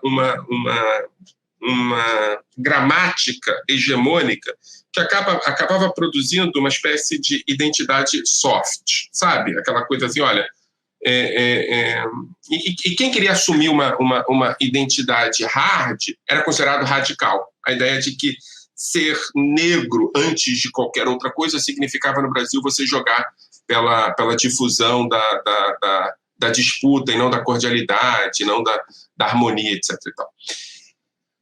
E aqui eu queria falar duas coisas, Guilherme. Primeiro, a partir dos anos 2000, a partir de 2001, 2002, né, principalmente a partir do retorno da Conferência de Durban, a ideia de identidade e de brasilidade passou a ser uma ideia que pode coadunar, pode caminhar junto, né? E aí, como o Daniel falou, as várias possibilidades de ser judeu passaram a ser parte do cardápio do judeu brasileiro, né? Judeu nacional, judeu religioso, enquanto religião, sei lá, judeu enquanto cultura, né? Em algum momento, isso continuou sem ser visto, mas há uma institucionalidade judaica que, nesse momento, faz dois movimentos, Lia. A gente nunca falou sobre isso, eu queria saber até o que você acha. O primeiro movimento é o movimento de caminhar em direção a assumir-se como defensor, institucionalidade judaica, tá? Assumir-se como defensora do modelo de democracia racial, que é um modelo que foi bem sucedido para o judeu enquanto branco. E o segundo movimento foi resgatar a referência do Holocausto como referência para si, não é? Assim, olha, se tem escravidão, tem Holocausto, né? Eu acho que isso produziu um racha dentro dos judeus brasileiros, porque se a institucionalidade judaica produziu esse tipo de movimento, os judeus no Brasil, movimento juvenis, esquerda judaica, gente que está lidando com a sociedade brasileira que são judeus, produziram um movimento inverso, universalizando o Holocausto e assumindo efetivamente a ideia de que a democracia racial é um modelo injusto e excludente na narrativa de Brasil, propondo uma perspectiva, sei lá, multicultural. Durante algum tempo, Lia, isso caminhou em paralelo. De um tempo para cá, eu acho que formou-se uma disputa efetiva entre essa institucionalidade e essa judeidade brasileira. A ideia de que pessoas como você, pessoas como Daniel, pessoas como eu, pessoas como como Guilherme, mas eu e Guilherme somos um pouco fora desse negócio, que a gente sempre foi de movimento juvenil, etc. e tal, começaram a se assumir judeus dentro da sociedade brasileira. E aí nós temos duas reações. A primeira reação é a reação de que a comunidade judaica, institucionalmente, aqui no Rio de Janeiro mais que em outros lugares, começa a produzir silenciamento. Você não pode falar enquanto judeu, porque você faz parte de uma outra narrativa que não é nossa, ok? Nesse sentido, há uma tentativa de silenciamento dos judeus que não são vinculados a essa narrativa hegemônica judaica, a partir da ideia de que vocês não são judeus de verdade, ou são capos, pior ainda, ou são ratos, né? Isso começa a surgir, isso tem a ver com uma ação entre disputas de narrativa, Daniel. Você está disputando com os caras a narrativa da judeidade. A ideia deles é que você não pode ser judeu, e a ideia sua é que você pode ser judeu. Essa é a narrativa. Qual é o problema? O problema é isso que a Lia acabou de fazer. Quando do outro lado, do lado esquerdo do mapa político, uma certa esquerda produz a mesma narrativa. A Lia fala sobre produto do casamento interracial, faz um debate crítico sobre isso, o cara traz a Palestina, traz Israel. Ou seja, se desse lado você não pode falar como judeu, do outro lado você não pode falar como brasileiro. Tá? O que a gente tem que fazer, na minha opinião, são duas coisas, respondendo a sua pergunta. Eu ia te chamar de buraco, né? Guilherme Cohen. A primeira questão é, cada vez mais, eu acho que a gente está fazendo isso certo, nos assumirmos como judeus, assumir a nossa judeidade e disputar. Se o presidente da FIERJ resolve falar que eu não posso falar, eu faço um vídeo dizendo posso falar sim, te explico por quê. E aí depois tem o abaixo-assinado, e depois tem... E olha, o debate não é sobre tá legal, eu paro de falar como judeu. É o contrário, eu começo a falar cada vez mais como judeu. Eu aumento o volume como judeu. Mas aqui tem outra questão, que é disputar com essa esquerda que tenta silenciar a Lia. E a Lia não pode, em nenhum momento, ficar melindrada por um debate sobre Israel. Porque o debate que a Lia acabou de fazer não é sobre Israel. Então, o que a gente tem que fazer é produzir a mesma reação que a gente produz com relação à direita sionista que tenta nos calar, produzir em relação à esquerda antissemita que tenta nos calar. Se tem conversa, conversar. Explicar, Daniel, que sionismo é no plural. Explicar, Daniel, que há outras formas de ser sionista, que a perspectiva da nacionalidade judaica é uma perspectiva histórica construída, que não é uma invenção do imperialismo no século XX, etc, etc, etc. Mas se não tem lugar, Daniel, se o debate é um debate conspirativo, é um debate que produz um vínculo imaginário entre Lia e o governo de Israel, porque ela está falando sobre casamento interracial no Brasil, é fazer como a gente está fazendo com a direita sionista que tenta nos calar. É aumentar o volume. É aumentar o volume e dizer: antissemita e racista, saia da mesa. E mais do que isso, para esse canalha que falou isso ali, Lia, é tirar da mesa os nossos companheiros que sentam com eles e dizer: se não há espaço para racista, não há espaço para antissemita. E começar a funcionar da mesma maneira que a gente funciona, com o presidente da Fierj, que acha que pode nos calar, dizer para esses canalhas antissemitas da esquerda que ninguém vai nos calar. E exigir solidariedade dos nossos companheiros da esquerda e dizer: a gente não vai deixar de ser judeu para ser de esquerda, não. Se esse canalha quer nos tirar da mesa, você sai da mesa junto com ele. E esse imbecil fique sozinho na mesa, porque racista é para ficar sozinho. Quem come sozinho, morre sozinho. É isso. Excepcional. Michel, muito obrigado. Queria, antes de terminar... Só um detalhe, tá? Fala. Tem o conceito de... Desculpa, porque eu fico muito puto com o antissemitismo, porque eu fico puto com o racismo. E o cara não tem a mínima vergonha nos cornos para falar como o carioca fala, e pega e tenta fazer, porque ali é mulher, tá, Lia? Não esquece isso, tem a ver também com gênero. É óbvio que é misoginia também. Claro, tem a ver com gênero. O cara aproveita que tem... casamento, não posso falar. Porra, saiam da mesa, gente, saiam da mesa. A gente está lutando contra o Bolsonaro e contra a direita de maneira que vocês não têm ideia. É chegado o momento de vocês serem solidários com a gente. Saiam da porra da mesa. Vai, Lia. Sobre sionismo e cristianismo. Desculpa. Pode deixar. Se tivesse terminado. Tem um conceito de civilização judaico-cristã que é um conceito importante. Na perspectiva tanto da direita sionista quanto dos sionistas cristãos, há uma continuidade entre judeus e cristãos. Não há separação. E a única narrativa possível é a construção da ideia de que, de verdade, nós defendemos valores iguais. E esses valores têm a ver com a noção de que Israel é um Estado judeu-cristão e não um Estado judeu. E muitas vezes há uma incompreensão da esquerda em relação a essa narrativa. Ela acredita nessa narrativa como sendo uma narrativa não nativa, não de quem defende, mas uma narrativa analítica.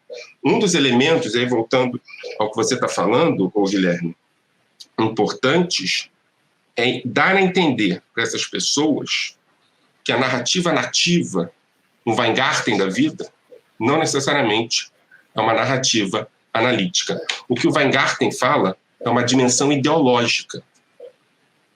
Como o Daniel falou, é preciso escutar também a Pasternak, porque nenhuma dessas falas é em si a categoria. São produções de realidade sobre a categoria. Lia. É impressionante, eu podia fazer todas as análises de categoria de como funciona o antissemitismo a partir do que está acontecendo, né? Nesse chat aqui. O rapaz me pergunta de novo por que ele não pode falar a favor de palestinos. Bom, nisso ele pressupõe que eu não sou a favor dos palestinos. Boa pergunta. Da onde que ele acha que eu não sou a favor dos palestinos, sendo eu do campo progressista. Gostaria que ele fizesse, né, o caminho mental que ele me associou a uma pessoa que está automaticamente numa ocupação, né, matando palestinos. Eu sou uma brasileira que moro no Brasil, casada com um homem negro, com filhos negros, que luto contra o racismo nesse país. Tenho medo que meu filho morra assassinado. Nesse momento histórico, eu não tenho nada para fazer em Israel. Eu não sei o que se passa em Israel. De verdade, não é o meu interesse. Eu estou mais interessada no que acontece em Heliópolis. Estou mais interessada no que acontece na São Remo, do lado da USP. Acho incrível que na USP tenha mais teses sobre Palestina e Israel do que sobre a São Remo e as periferias de São Paulo. Nada pode me tirar da cabeça que isso tem a ver com uma vontade muito maior de achar um culpado do que com a solidariedade que nós todos aqui temos aos palestinos. Bom, a outra pergunta que ele faz é por que uma israelense não pode casar com um palestino? Eu não sei. Por que eu deveria saber? Eu não sei nem se eles podem casar ou não podem casar. Eu não sei as leis de Israel. A pergunta que eu faço é por que deveria eu saber? Eu podia ter interesse, mas assim como eu poderia também não ter interesse. Assim como eu poderia também estar preocupada com a ocupação da China no Tibete. Eu não sei por que a esquerda brasileira não está preocupada com a ocupação da China no Tibete. Mas dessa forma, todas as narrativas dele, que é por que você não me respondeu sobre a Palestina? Nós estamos falando o tempo todo de Brasil aqui, nós estamos falando sobre Brasil, esquerda no Brasil, Bolsonaro, né? Então é impressionante essa capacidade de colocar o vocês. A fala dele tem o tempo todo, vocês querem. O que é vocês? O que é vocês? É conspiração. Se não é o mesmo que os negros, se não é o mesmo que os outros, o que é vocês? Vocês são quem? É um grande judeu outro, na qual o imaginário não pode caber uma pessoa que estuda casamentos interraciais no Brasil. Bom, eu poderia falar mais muito tempo, mas é porque assim, o cara conseguiu, né, dar todos os exemplos de como ser antissemita sem achar que ele é antissemita. Porque nenhum antissemita acha que é antissemita. Assim como o racista nunca acha que é racista. Porque ele tem certeza do que ele está falando sobre o outro. Ele tem certeza do que ele está falando sobre o judeu. Nada tira do imaginário dele que nós temos que responder por Israel. Nada tira. É assim que funciona o preconceito. E ele vai responder, né, da mesma forma, vocês. O vocês é a característica certeza que alguém está sendo preconceituoso. Quando todas as pessoas de um grupo, com todas as antíteses que existem no mesmo grupo, são colocadas para responder sobre o mesmo lugar. Ninguém vira para os brancos e fala, você como branco, o que você acha do Bolsonaro? Alguém já fez essa pergunta? Você, como cristão, o que você acha do Bolsonaro? Agora as pessoas perguntam, você, como negro, o que você acha do Obama? Você, como judeu, o que você acha do Netanyahu? Não faz sentido perguntar você, como branco, o que acha do Bush. Não faz sentido você, como branco, o que acha do Bolsonaro. Não faz sentido você, como cristão, o que acha do que os cristãos estão fazendo na Polônia, nesse momento, sendo um governo cristão de direita. Por que os cristãos do Brasil não são obrigados a responder pelos cristãos de direita da Polônia, que agora estão atacando as outras pessoas? Eu posso só complementar isso não é antissemitismo, eu não sei o que é. Bom, mas enfim. Só aproveitar a fala da Lia e fazer uma pequena provocação com o Daniel. Eu sei que a gente já está estourando o tempo, mas eu acho que a gente está numa oportunidade muito legal, o Beni, você que é o administrador. Desculpa, gente, eu me perdi aqui. Nós estamos numa oportunidade muito legal, que é o seguinte, ó, esse exercício da Lia de pegar uma fala antissemita e dissecar a fala antissemita, eu garanto que esse cara vai continuar falando, é por isso que eu acho que em alguns momentos a gente tem que sair da mesa, né? Com racista não se discute, né?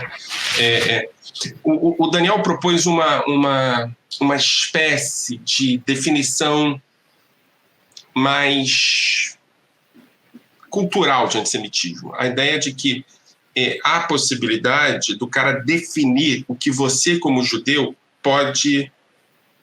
Como você, como judeu, pode ser judeu. Né? É mais ou menos isso que você falou, né? A ideia de que alguns antisionistas acham que o antissemitismo, que o judaísmo não é uma dimensão nacional, e eu concordo com você, Daniel. Aqui a gente está falando de um tipo específico de antissemitismo, né? Por exemplo, se um negro brasileiro é definido por um branco como alguém que não tem uma cultura negra, né?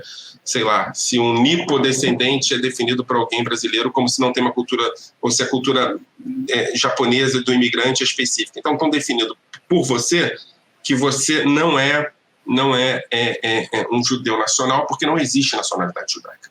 Eu só acho, eu concordo com você, tá? Eu só acho que a origem disso vem do mesmo lugar. Vem da ideia de que tem alguém definindo judeidade como dimensão nacional por conta de interesses específicos. Entende o que eu quero dizer? Tem alguém definindo judeidade como isso para, sei lá, ocupar a Palestina, sei lá o quê, dominar o mundo, não sei, né? É uma espécie de Pink e cérebro judaico. Eu acho que a gente não pode perder de vista a referência fundamental desse antissemitismo, né? O antissemitismo que o fulano acabou de provocar a Lia tem a ver com isso também, a ideia de que a Lia e o Estado de Israel, ou o governo já tem uma relação intrínseca, né? E que a Lia ela tem que falar sobre Israel porque ela sabe, porque eles estão na mesma... Ou seja, eu acho que é muito importante lidar com a questão do complô. É muito importante lidar com a questão da conspiração. E, para terminar, eu queria falar sobre posições antisionistas, né? E, olha, tem algumas posições antisionistas que, para mim, que sou sionista, me considero sionista, são muito desconfortáveis, tá? Muito desconfortáveis, tá? Por exemplo, a ideia da não existência do Estado de Israel como uma alternativa possível. Para mim é desconfortável, né? E a explicação seria, olha, a criação de um Estado pela ONU não é legítima como resposta ao Holocausto, etc. Mas não é antissemita, né? Agora, a inexistência de Israel como alternativa ao mundo melhor, porque os judeus dominam o mundo, e a única maneira que você tem de fazer com que o Oriente Médio volte ao momento de harmonia, segurança e paz é tirar os judeus daquele lugar, é antissemitismo, né? Eu acho que esse exercício, Daniel e Lia, de você entender onde é que está a conspiração e onde é que está o complô, é muito importante. Às vezes, isso que o Daniel falou, ele se transforma numa referência, assim, ó, uma referência meio... já deu frutos, né? A ideia de que já deu frutos, você está definindo então. Mas no final das contas, eu acho que a grande questão é, tal qual o racismo, o antissemitismo precisa ser entendido a partir da noção de homogeneidade do objeto. O objeto é homogêneo, ele é igual, ele degenera porque ele é igual, ele ameaça porque ele é igual, ele incomoda porque ele é igual. Então, a compreensão de homogeneidade significa que aqui há uma forma de ser, que é uma forma de complô, que no caso do antissemitismo é mais ainda forte do que no caso do racismo contra o negro no Brasil, que é um complô judaico, né, e que coloca ali ao lado do Bibi Netanyahu na decisão sobre casamento de palestinos e israelenses em Israel, o que não é verdade, tá, Lia? Além de tudo, o cara é mal informado.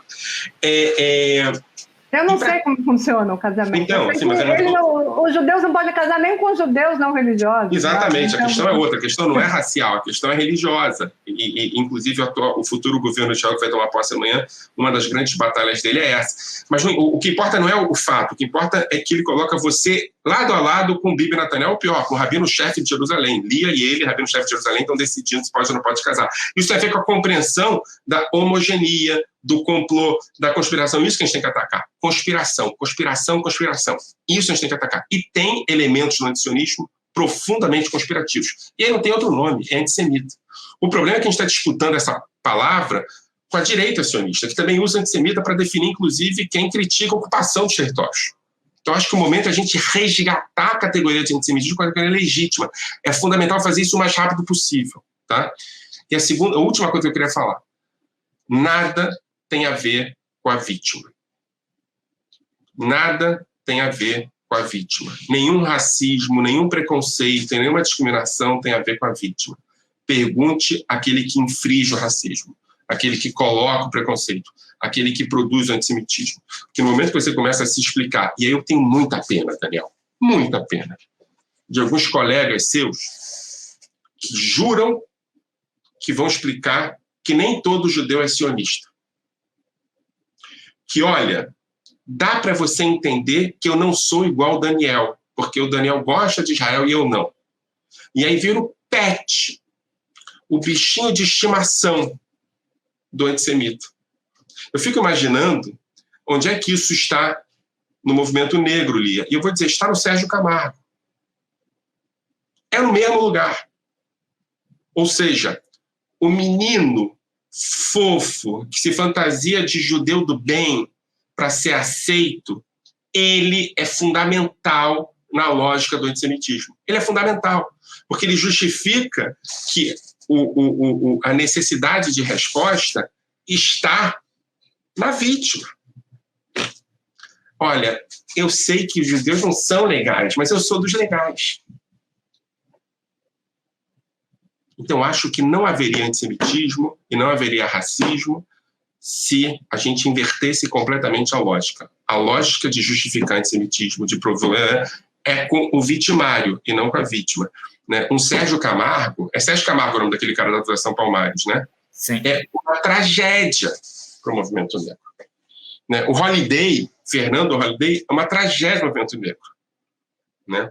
E esses meninos e essas meninas que tentam justificar a sua judeidade, mostrando que eles são muito diferentes do Daniel e do Michel, são uma tragédia para a luta contra o antissemitismo, tal qual os antissemitas e a direita sionista que nos desconvertem do judaísmo. É isso.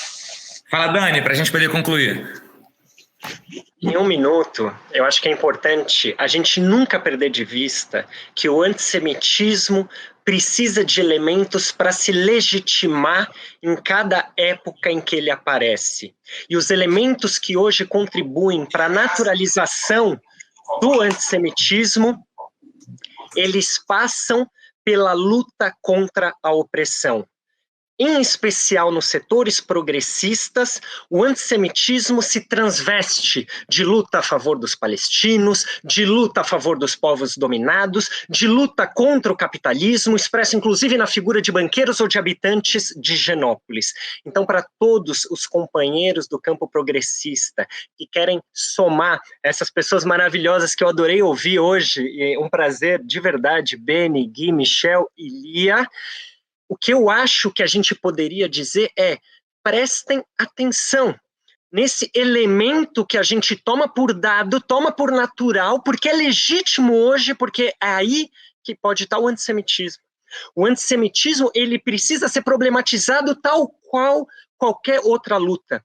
Os mesmos esforços que a gente precisa fazer enquanto brancos para enxergar o racismo estrutural que muitas vezes passa despercebido. Enquanto homens para perceber o machismo estrutural que muitas vezes passa despercebido, enquanto não judeus a gente precisa fazer para identificar o antissemitismo estrutural que por vezes também passa despercebido. E todo mundo é bem-vindo nessa luta, essa luta de nós todos. E obrigado, gente, por essa live de hoje. Vocês são fera. Obrigado. E feliz Dia dos Namorados e das Namoradas para todo mundo. Vamos fazer alguma coisa agora. Vamos fazer alguma coisa boa. Só antes de concluir, obrigado aí a vocês três, Beni também, passar a palavra para o Beni, mas só aproveitar a audiência que está muito grande, né? O Beni vai concluir falando das redes sociais, dos coletivos, da importância do debate, mas aproveitando a audiência, né, para, enfim, diante de um governo negacionista e com tantas falas terríveis, pedir para as pessoas se vacinarem, né, usarem máscara mesmo depois de se vacinarem. Eu acho que, infelizmente, a gente precisa, nos dias de hoje, falar o óbvio. Então, enfim, vacinem-se, depois da vacina utilizem máscara para que a gente possa vencer a pandemia, né? E toda a solidariedade a todos os familiares e amigos das vítimas aí pela Covid-19. Beni. Bom, é isso, pessoal. Queria agradecer a presença de todo mundo. A gente teve um público constante aí de 170, 180 pessoas, que é muito legal. Então, sigam as nossas páginas aqui no Facebook, no Twitter, no Instagram. Acompanhem nosso trabalho, o trabalho do IB. Procurem outras instituições, outros coletivos progressistas judaicos, porque nós existimos. E aproveitem o Dia dos Namorados. Até a próxima. Tchau, tchau.